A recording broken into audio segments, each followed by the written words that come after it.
Well, it's so great to be talking to you again, Dana. The last time I spoke to you, we were in person, but Right. nevertheless, awesome to see you.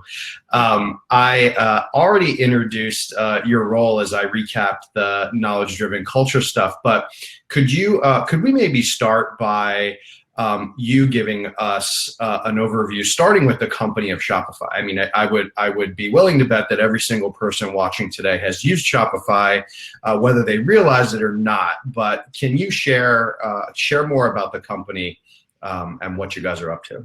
For sure. Yeah. So Shopify helps businesses sell their goods and services online, in person, or through social media channels. And so right now it's a, you know, exciting time for us. It's also a challenging time for us as a lot of businesses are trying to pivot and adapt to our current circumstances and get their businesses online so they can reach more customers. So yeah, hot time for us, but really exciting to be able to help our customers stay in business and thrive during this time. Yeah, I could imagine that Black Friday and Cyber Monday are crazy days, but I mean, like, does every day feel like Black Friday and Cyber Monday these days at Shopify? In a way, yes. We've pivoted a lot of our product roadmap to make sure that what we're building really matches the needs of our customers right now. And so there's a lot of product releases, which means there's a lot of knowledge to be managed, a lot of content that needs to get created and out there for our customers as well as our support team. And we're seeing a lot of traffic, a lot of sales that were typically going in that face-to-face environment are migrating online, and a lot of those are happening through Shopify. And I'll give a little shout out to Shopify Reunite, which is happening today, but will also be available to watch on recording, where we're going over our new features and our product to our merchants on how we can help them during this time. Oh, very cool. Okay, awesome. Is there a website we should know about to get to that? I think if you look up Shopify Reunite, you'll find it. And perhaps one of my lovely colleagues in the chat might post it too. Oh, perfect. Okay, awesome. Okay, cool. So let's talk a little bit about your role. So you're the director of knowledge management at Shopify. Can you talk about what that role means and how you partner with other teams and departments within the company? Yeah, absolutely. So I began my Shopify journey almost 5 years ago to the day. And I was brought in and they're like, figure out knowledge management for support. Support at the time had just gone remote the year prior and was becoming a more distributed team. So we've been remote now since 2014. We're now all around the world working remotely. We did have some folks in office. Everyone, of course, is working from their homes right now. But support was really at the forefront of where we were feeling the burden because, we're a fast-growing product company. A lot of information was coming out all the time. And our support team was who are also called gurus. And so our gurus were receiving contacts from merchants saying, hey, what does this new button do? And the guru is like, great question. And then they were having to go in their test store and test it themselves so to make sure they understood how to support the new product or feature. And so now, fast forward 5 years, we have an established product release process and how we document that knowledge from our subject matter experts, our people building the product, our devs, our designers, and how that translates into materials for our support team and now for our sales team and our success managers team, as well as our public-facing documentations on help.shopify.com. So it's this whole kind of, product knowledge process. And we've been also leveraging a lot of what we learned, helping, of course, as I mentioned, our sales and customer success team, as well as our HR team, who's obviously had to scale and grow with Shopify's growth. We've helped our security team. We've helped quite a number of people who I think wouldn't be your typical audience for Guru or for our knowledge management practices, but they've seen the same benefits just as we've seen with our external facing content. Yeah, that's awesome. And we're definitely going to dig into how some of those partnerships work across those different teams, because I think you guys have just done such an amazing job with that. So, okay. So thanks for sharing more about your role and how you're set up. Let's talk more about the team. So you said that the customer service team, the gurus, Yeah. have been working remote for 6 years now, and so in many ways have learned. And we saw Jacob in the opening session here talking about how he's now been able to help some folks where this feels a lot newer, share how to do that. And so, I'm interested to hear, first, how is the team doing? And then I think second, maybe what feels different. In some ways, you're still working remote, but in some ways it's different. I know not the whole company is remote. So maybe give us a little bit of that contrast of what's been going on. Yeah, for sure. So yeah, most of us were remote, but I myself was not. I used to walk 20 minutes down the street to the office every day. But, being a tech company, we all have, fabulous laptop that we're given on our first day. And, it's set up to access everything remotely. So when the call came to start working from home, I opened my laptop and continued as normal, which I know from some of my friends working in different industries, that was maybe not the case for a lot of other people, and namely Ottawa being a government town. I think a lot of folks in the government definitely struggled with access and productivity and all these things. But that to say, like, working remote now is not what working remote actually feels like. I think, folks are challenged with a lot of different distractions, a lot of different problems that don't normally come up. They've got kids at home, all sorts of things like that. So, we're trying to make sure that we're giving people accommodations where they need the time. If you've got a 3-year-old, I mean, there's only so much you can do. And yet we're trying to balance, a really, really busy time where our customers really need us. So it's challenging trying to be there for everyone right now, but everyone's doing their best. And we're just saying, do your best, and that will be fantastic. And so we've really increased the amount of communications we've been doing to our team during this time. So we're doing twice weekly AMAs. So AMA is Ask Me Anything.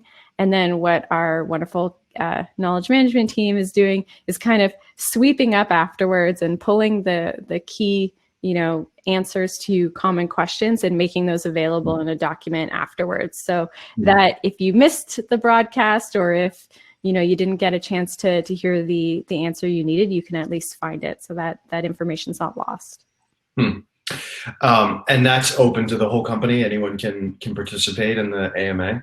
Yeah, correct. These ones in particular for support for that department, but we've been doing bigger ones each week as well. And we've actually had some with our customers, which is really great. But yeah, we've been just trying to really increase that frequency of communication and make that information discoverable so that people have, what they need when they need it.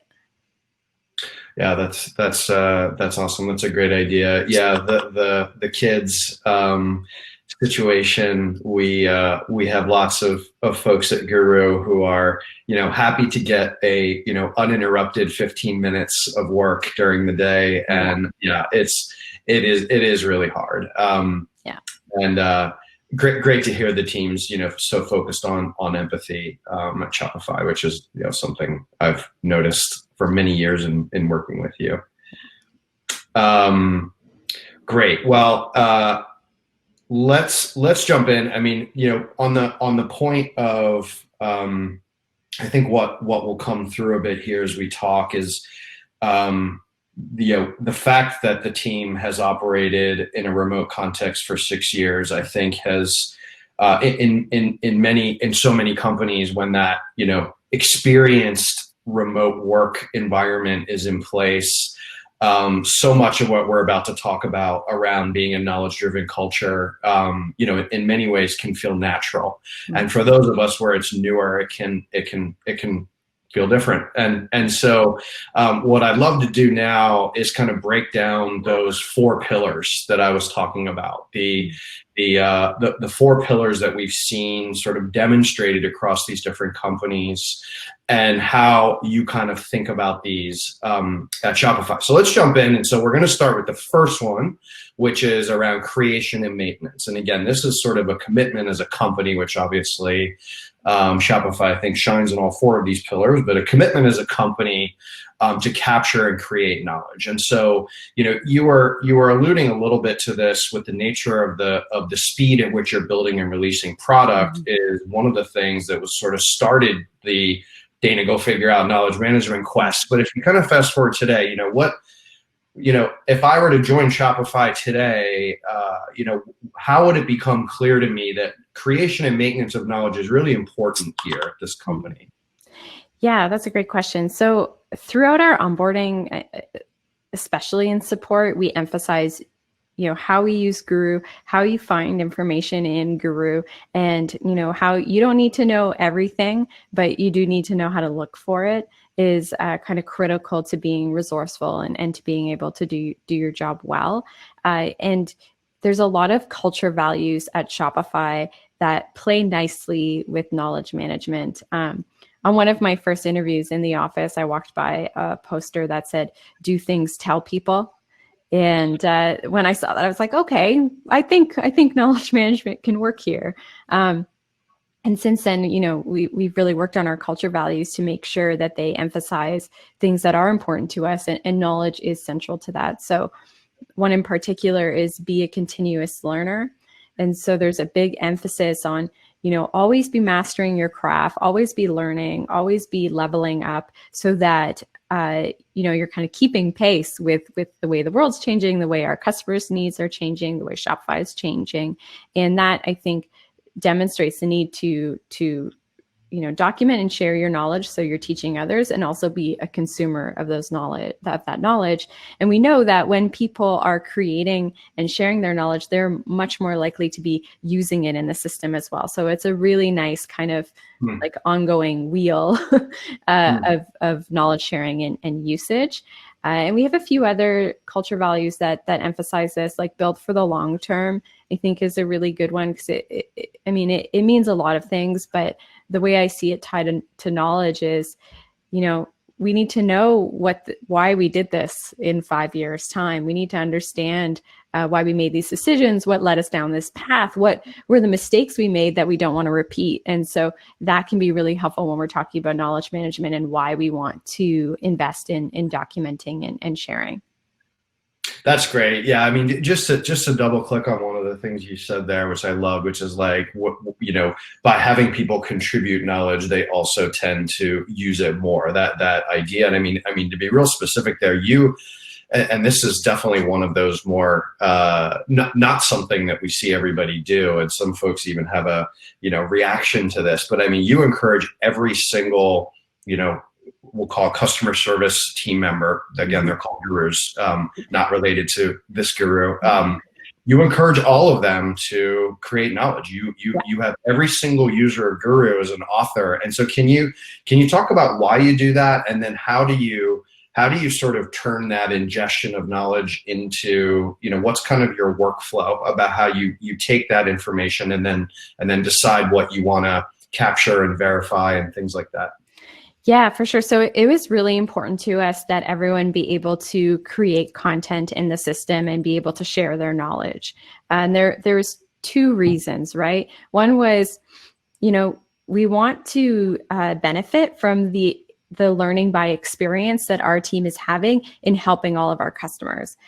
We joke at Shopify that if you're supporting Shopify, you're really supporting the internet, because there's so many, things that have to interface with other systems to be successful selling online, like social media, but then it's shipping carriers and taxes and all sorts of different things. So you need to know a lot. And then how all those different components interact with each other creates new knowledge every time. So we want the benefit of learning from each person's experience and what they're doing. And so if they find out something cool, or if they find out, actually this doesn't work in this weird configuration, we want to benefit from that and have that shared with our whole team. All of us is smarter than one of us. And then the second reason was, and there's some really great examples of this in the chat, is that Shopify people will create content no matter what. So even if we did not allow a place for people to be creating content and sharing it, it would happen anyways. And this was something that was very evident to me when I joined Shopify, and remains to be to this day. And so, there's something called an undernet, and that's something that we talk about a lot. And it's that information that lives, just beyond the knowledge manager's reach. It's the way things are really done here. It's that kind of, treasure trove in someone's hard drive. And I wanted that, and I wanted that accessible to everyone. And so the only way to do that is to make sure it's inclusive to everyone, and everyone can create their content and share it. But then you asked a maintenance question that I should answer too. Yes. So the maintenance can be tricky, right? And we've had people share content that we didn't really find super valuable at the time, like all their book recommendations and, all this kind of stuff, right? And so what we do is we leverage the verification tool in Grew to our advantage, right? So we take a look and say, hey, you know what? This content is now out of date. It also doesn't seem to be getting a lot of views. Maybe it's time to archive it, right? So we kind of call it this like proactive, reactive, proactive approach. So make the system available, encourage the sharing. If the sharing is not exactly, where we want it to go, then we kind of curate that and archive it in the back end, killing them with kindness along the way.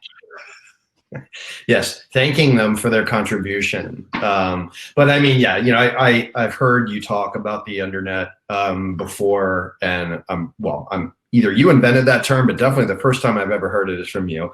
And I think I probably had to hear it a few times to get it. But I mean, I think the point of like, look, people are going to write this down regardless. So why not empower them to do it in a way that could benefit the entire team? And I think there is a assume best intent going on for you to do that, right? There is some, inherent trust or implicit trust you're putting in the team that they're going to do that. And, when if I join as a guru, do you give me, is there some process I go through to learn how to do that? Is there some, expectation of writing skill that's inherent when I join the team? What kind of ways would you set me up, before I sort of start letting knowledge rip into the company? Yeah. Awesome.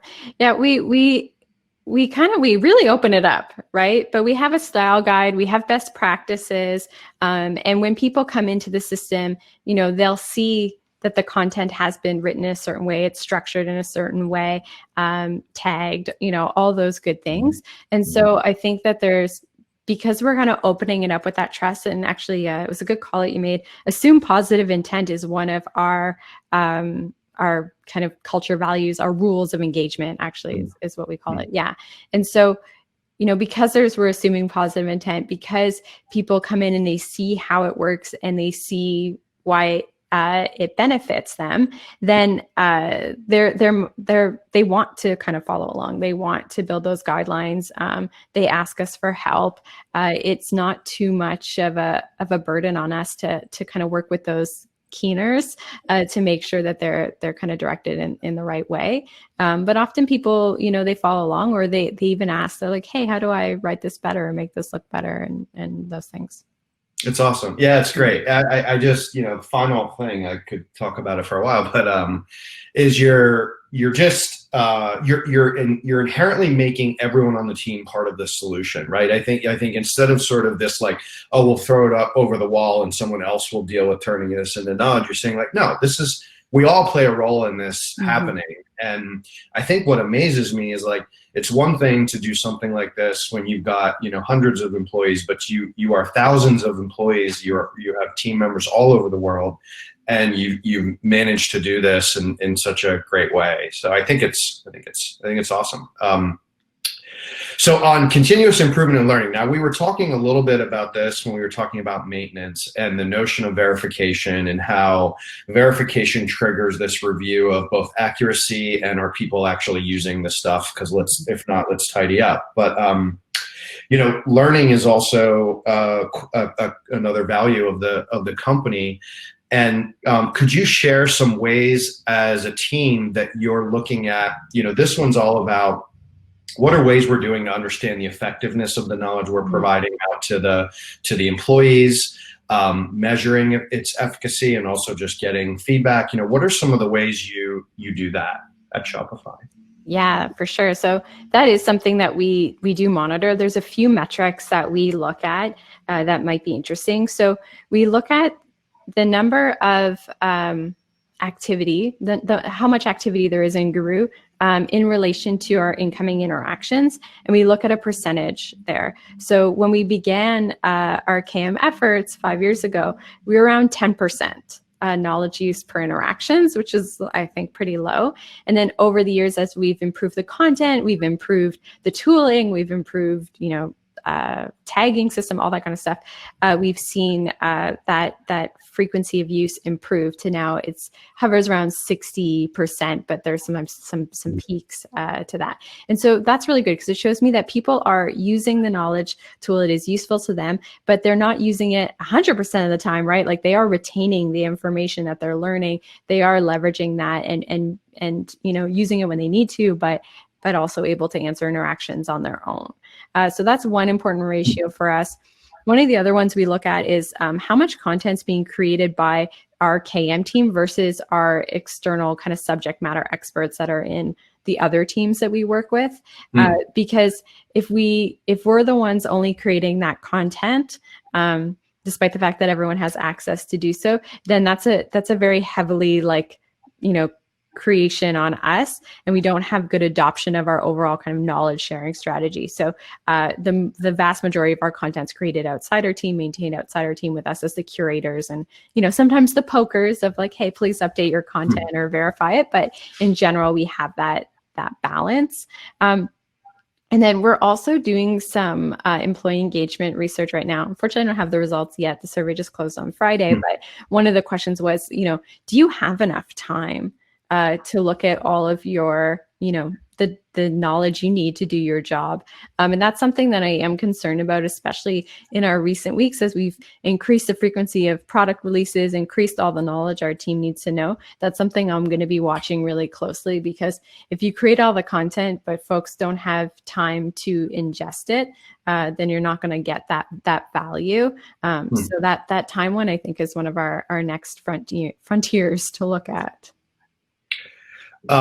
That's awesome. So one of the things you said I want to ask you more about. I'm going to ask you one more question, and as happens with everything I've ever done with Shopify on a stage, the questions are flooding in, and so I'm going to ask one more question of you, and then we'll jump to our list here that's growing by the minute. So you talked about the metric, which is really, really cool. You talked about the metric of how much knowledge is being sourced from your team specifically the knowledge management team versus the subject matter experts. And at Guru, we talk about this as being a centralized knowledge function versus decentralized. And we always look to encourage our customers to organize in a decentralized way, which is what you just described, which is this partnership or commitment that you're getting the subject matter experts to do their part and contribute. In exchange, hey, we're not gonna send people shoulder tapping you unless it's truly something new or different. And so I think it's such an important thing.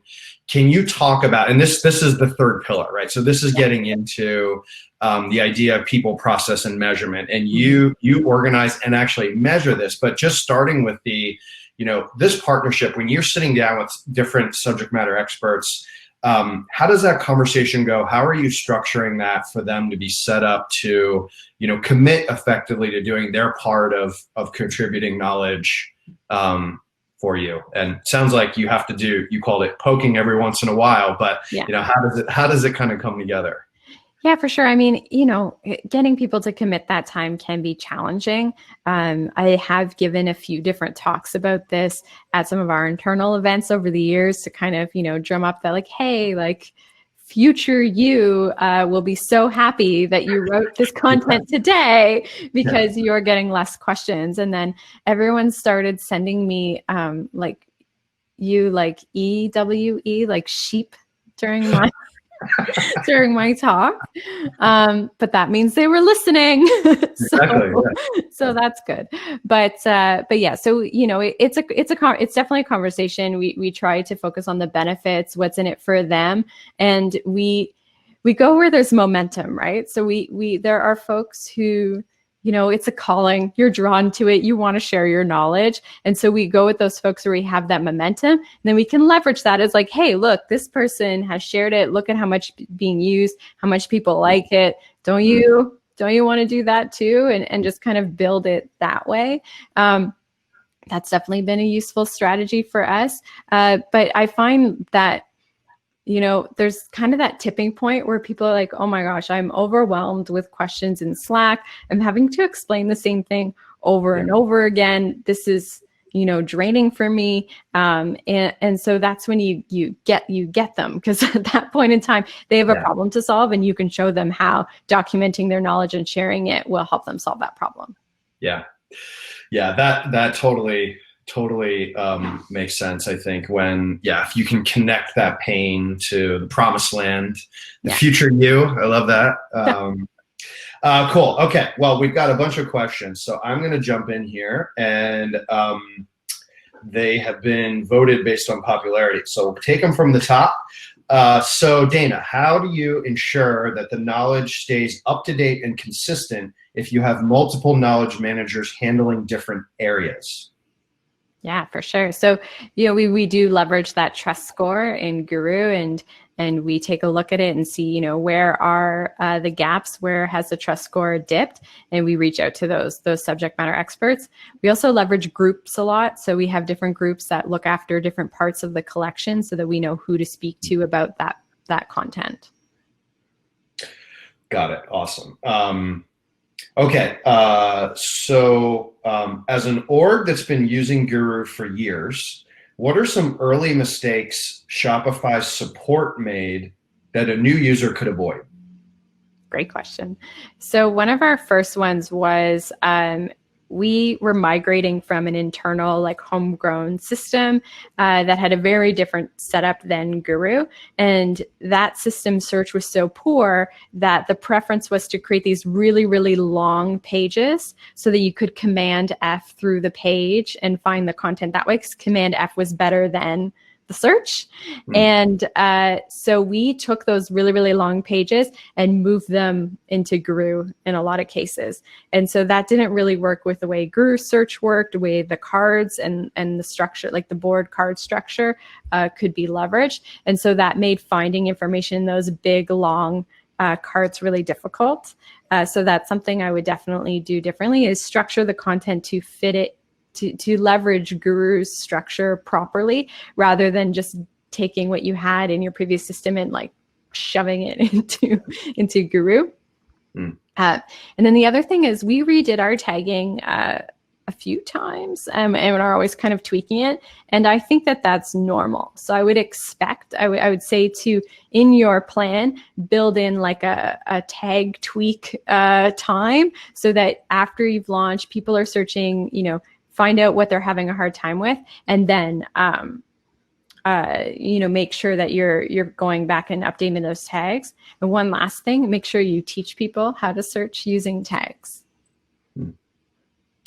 The first lesson you shared there, I think, if I understood you right, it's and this is certainly a best practice we share, but the longer card became, instead of one long card, a series of shorter cards. Yeah. Is that kind of now is kind of your best practice? Totally. Gotcha. Okay. This one may be more of a team or process question, but given that you came in and built the knowledge management function from scratch at Shopify, what were some of the hard lessons learned in the early days of setting up that function? If you think back to the almost 6 years ago. Yeah. What was hard in those early days? Oh boy. Yeah. So there was a lot of things that were challenging at the beginning. Back then, and I mean, even still now, Shopify still operates like a really big startup and, wants to move really quickly. And we change things a lot, and we're pivoting, we're reacting, we're planning and moving, everything all the time. And anything that was perceived as slowing that down, there is some resistance, right? And so if I'm saying, hey, great, so happy you launched this product, now like write down how it works and document it and put in the system and all this kind of stuff, that wasn't so well received at the beginning, right? Because there's a lot of worry that it would slow us down, that it was too much process, that it would be cumbersome, and that wasn't the experience we wanted people to be having. So I had to do a lot of work to show how maybe there's a little bit of an upfront time to get the information documented and organized and all that kind of stuff. But in the long run, it would save us time, and it would actually increase, the people using that product and people experiencing the experience you want them to have, and all those things. So it was a challenge for sure to kind of make that switch. It's still something that we sometimes have to chat with people about, but all in all, we've come a long way since then.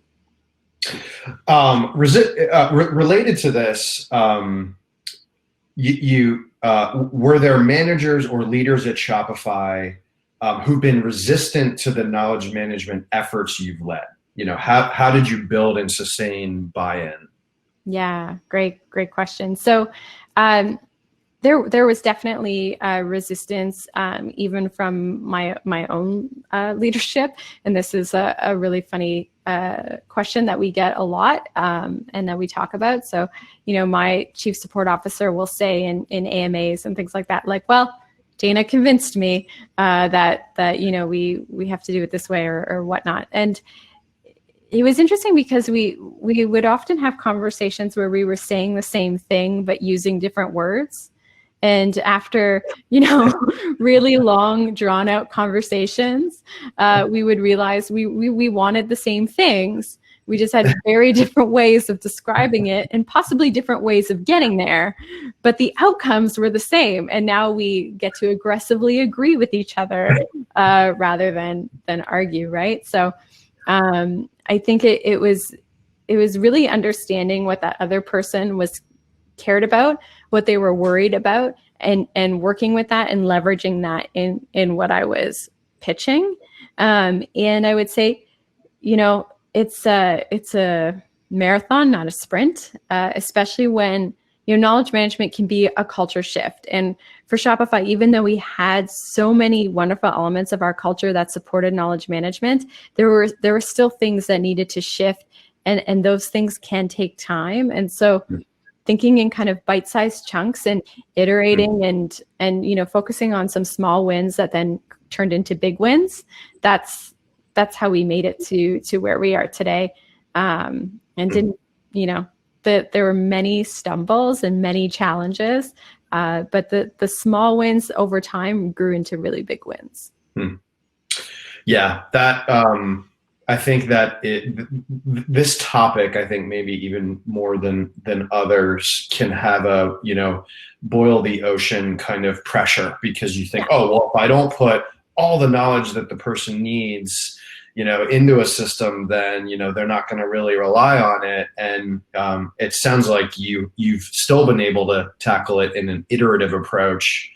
And maybe this is a good opportunity to give examples of that. But you were referring earlier to the frequency of release, and so we got a question around that. Can you explain how you've developed a product release process between the gurus? Now, again, this is the humans at Shopify gurus, and the product team.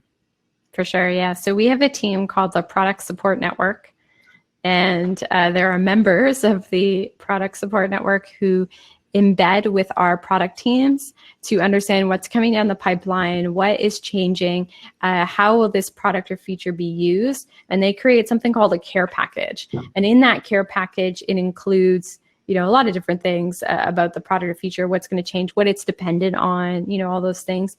And then that is shared with our teams that create content. So our public-facing documentation team, our marketing team, our content strategist team, who's creating the content in Guru and our LMS for the launch, and a few other teams. And so that's a huge investment we've made to make sure that we do have that information, kind of just in time for those releases. But there are other ways that you can do it, but that was the one that worked really well for us. And at the same time, what we do with our product support network, which is so cool, is they also pass feedback to the product teams about how that product or feature is working, in production. And so what are merchants saying about that product area right now? What are the pain points? What are the challenges, or we call them merchant frustrations, that need to be fixed with this release? And so that's also a great way for us to make sure we are reducing any support that we might have. We have kind of a mitigation strategy through that team. So we get a lot of benefit from that, but it was a big investment.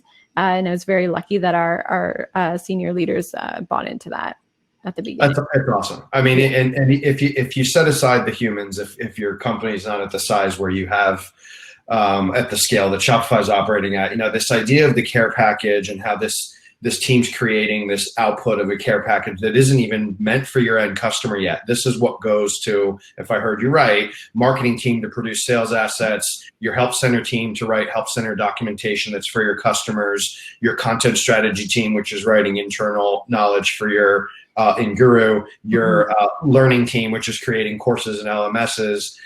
So everyone's kind of taking it in for what they need and then generating their output. Really, really awesome setup there.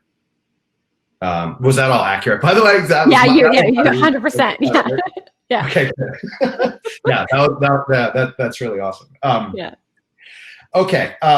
So this is a great one, I think, that falls into the creation and maintenance pillar. So what are some requirements, standards, templates that you put in place to assure the documented knowledge is consistent and usable?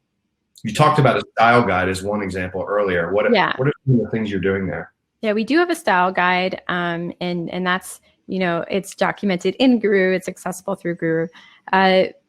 One of the kind of guiding principles that I think is helpful, regardless of who you're, like what your product is, what your team looks like, is to write for the person you hired yesterday. So someone who, they may not know all the jargon yet. They don't know all the acronyms. They don't know, all that stuff. They're here, they're ready to learn, but they may not, understand all the nuances yet. And so when your content can be kind of clear of that, then that makes sure that it's accessible to everyone and they can easily follow along. And that's what's going to make them active users of the knowledge system, is they're finding information like, oh, wow, like this makes sense. It works for me. There's so much good stuff in here. I'll just keep using it. I think that's a really critical one. And I also would say like knowing your audience too. We've done a lot of things at Shopify in our content that others may not want to do, or may have different regulations or a culture that would prevent them from, having GIFs and different jokes and stuff like that in our training content or stuff. But that works for us. It gives us that personality and that fun. So why not? Yeah. Right for the employee who joined yesterday is an awesome quote. And I think such a simple way to frame your thinking and prevent the habit I think every human falls into of using semantic and vernacular we might know because we've been in the job. Yeah, I love that. Okay, this is a great one, and this again will go back to your early days when you were starting all this up. For smaller organizations, how do you balance time spent on documentation versus getting shit done? Yeah, great question. So to me, like, are those two different things? Like, we often say like docs or it didn't happen, right? So I think it's looking at that as part of the work. And when, knowledge management is as much as part of your workflow as possible, that's where you're going to have the greatest adoption, the greatest return on investment, the greatest benefit. So I can understand that stopping to document will feel really challenging. But if that can be part of the way you start to do things, it just becomes a normal day to day. But I'll do a quick call out. There was a time in my life where I went from an like analog to digital environment so long ago. And, you know, let's say you have a huge backlog of stuff that you have to get, documented or reconfigured or migrated or whatever. Like, once again, the bite-sized chunks philosophy is really helpful. So just do a little bit every day.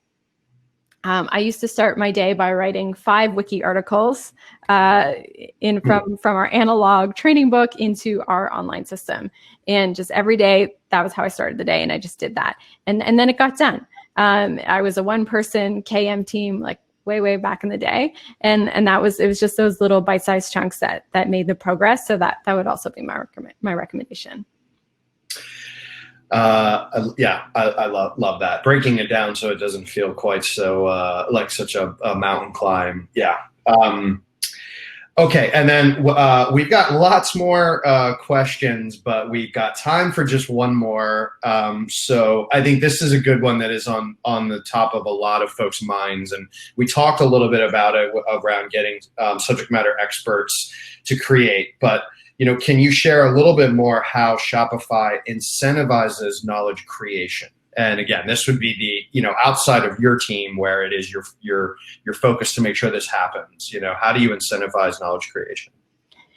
Yeah, so it's, really positioning the benefits to those team members as, this is going to save you time down the run. As I mentioned, the future you is going to benefit from this.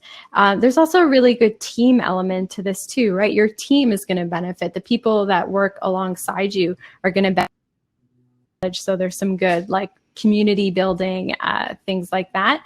And I think celebrating the progress and celebrating the state of your knowledge management strategy is really important. So in the early days, we would talk about what % of our content was up to date. And, you would find me in meetings saying things like, did you know that our content is 85% up to date? What a wonder, what excitement this is, and just like constantly be hyping it. And that, it's like, oh, wow, that's where I want to be. That's a thriving place that we need to contribute to. And so, talking about it a lot, talking about the benefits, and then talking about the progress and how you kind of are building off of that. I think those are some really great ways. In the past, I have incentivized teams of like, hey, you can, get more points on your scorecard if you contribute knowledge. And I wouldn't recommend that. Yeah. Yes, I am well aware of your knowledge of the trust score. I remember doing a talk with your team once, and I got your trust score wrong by a few points, and you practically ran up on stage and grabbed the microphone and said, "No, it's much higher than that." There's a heckle from the back. Yeah. Awesome. Yeah. Well, thanks so much. I could do this for another hour, but we are at time. Thanks so much, Dana. Always love chatting with you, and I appreciate all the wisdom you share with everyone today. Thanks. It was an absolute pleasure, and really excited for the rest of the event as well. Awesome. Thank you.